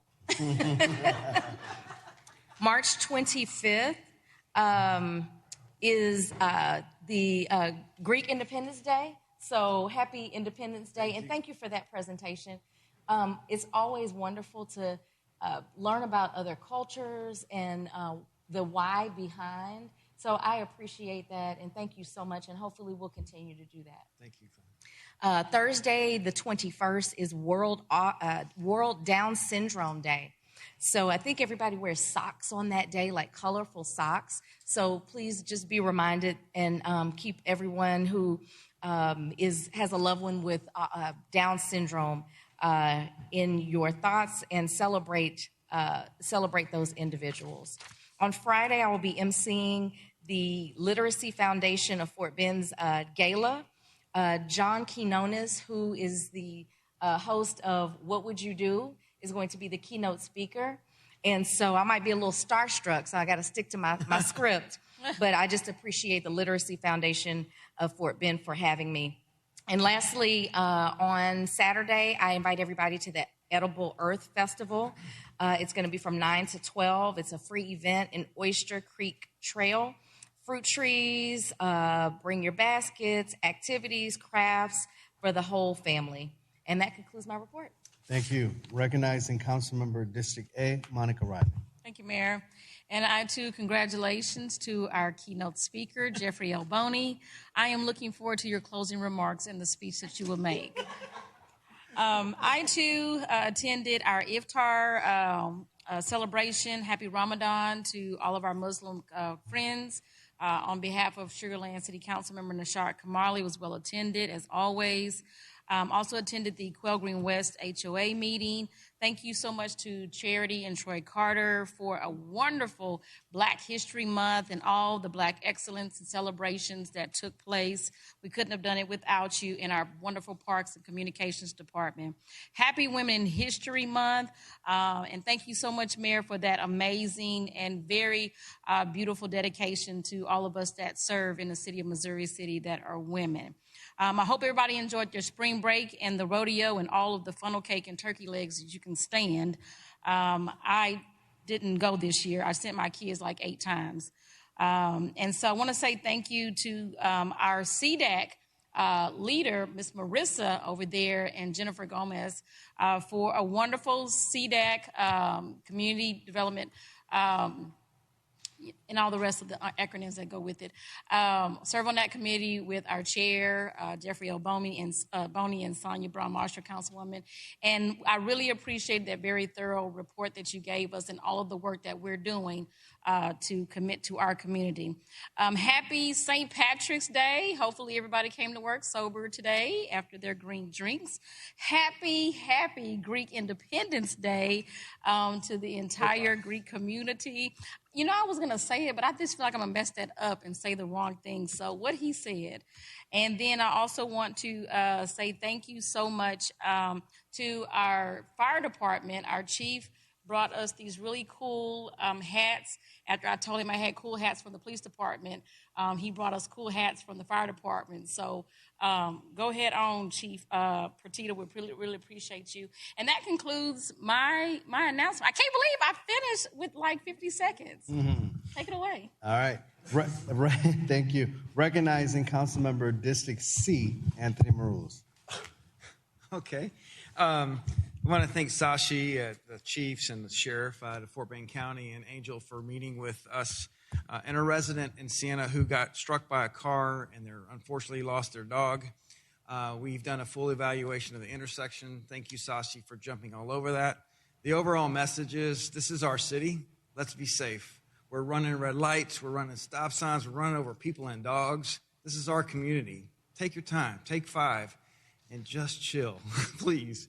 So thank you again. I want to thank everybody for celebrating with me my big fat Greek Independence Day today. Mayor, great shirt, and hopefully you guys learned a little bit about our culture, our contribution to democracy, kind of how everything ties into America. And I want to thank everyone who showed up tonight. Everyone has a story, an immigrant, a refugee like my dad, a first-generation Greek. And it's all about faith, family, and really hard work. The lady that owns Christie Seafood since 1917, they've had a restaurant, and they run it on hard work. So thank you all for listening to that story.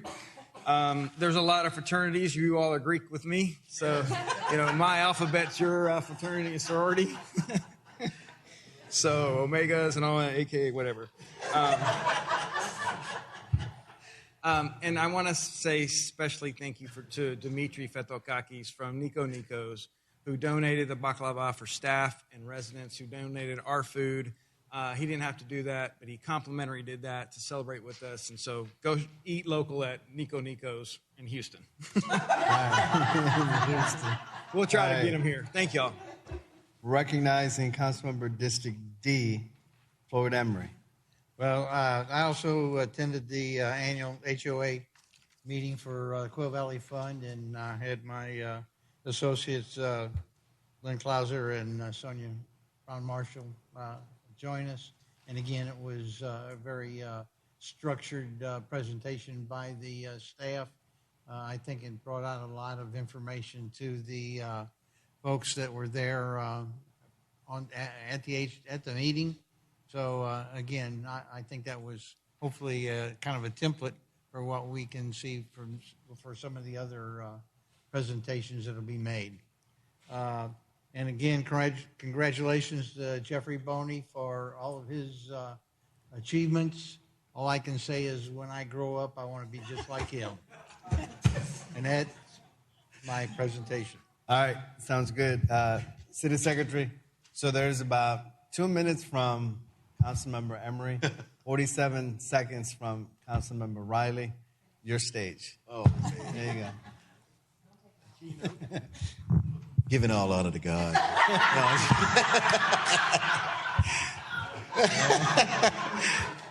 No, I just want to, first of all, thank all my colleagues for your kind words, and Mayor for always providing deference to us and making us feel like the team that we are. And I appreciate all of what was stated. I just want to just really briefly just talk about, I got on my pink and I got on my blue. I got the blue, I looked at the agenda and I knew that the Greek colors were blue and white. I have on some white, but you can't really see it. But I got on blue for Greek. See, she looking me up and down over here. See these socks? You like that, huh? You like the socks, huh? So I got on pink for Women's History Month, and I got on the blue for the Greek Independence Day celebration. So I tried to do a little something special for her today. Thank you, Sharwin. Oh, sorry. We had a very productive CDAC meeting this past week, focused on kind of creating new programs and enhancing the existing ones that we have, and try to make sure that the CDBG federal dollars that we receive here in Missouri City as a direct allocation are properly used for those that need them. And we do have individuals in this city that need them. I just briefly want to talk about the National League of Cities. I am honored to serve as vice chair of the Community Economic Development Federal Advocacy Committee, along with several of my colleagues from across the country. And the reason that I'm excited about this is because, we are directly responsible and have been for a lot of the public policy that you see coming down to respective cities and counties, such as the CARES Act, such as the affordable, the ARPA dollars. Matter of fact, we were the ones that said, we need to have expanded uses for those dollars. Thus, we have money that we could use for the disparity study that we now was able to complete, as well as some of the parks initiatives that we have in our city, such as being able to buy the park on East Hampton Circle, as well as the pavement of moving to concrete trails in Hunters Glen Park and various other places. So it's a very, very important position at the National League of Cities. Matter of fact, one of the most important, and I'm honored to serve in that. But also, I was excited to come back. I had several meetings up there, one with the Department of Energy, Andy Mervis, who is the head of stakeholder engagement with the Department of Energy. And they have a energy efficiency and conservation block grant program. And in speaking and discussing with her about, how we could possibly benefit, she let me know that in the formula she pulled up, Missouri City could get about $128,070 to be exact, direct allocation, but they have to do it by April. So immediately I emailed city manager and copied Jason on that, and Marcus Snell, because she mentioned that they had reached out initially about it, but they hadn't heard anything. I was like, hey, listen, we want that money. So I emailed her, and we're going after that money, right, city manager? All right, so that'll help with help us be eligible to use the funds for energy efficiency upgrades and our public and private buildings like HVAC, LEDs, EV charging, and energy planning. So that's very, very important meeting that we takeaway that I had from NLC, as well as, of course, serving as the Region 11 Director for the National Black Caucus of Local Elected Officials on the board, as well as on the Real Council, but also had great meetings with HUD, looking to try to see about some money that we can get for HUD through CDAC, as well as Congressman Al Green. We had a very good meeting and lunch. So thank you so much again, colleagues, for your kind words and for allowing me to be a good, at least I hope to be a good representative for Missouri City at NLC. Thank you. Thank you, Jeff. Thank you. Item number 10, our closed executive session. The time is 8:35 p.m. And the City Council will now go into a closed executive session pursuant to Section 551.074 of the Texas Government Code. Thank you all.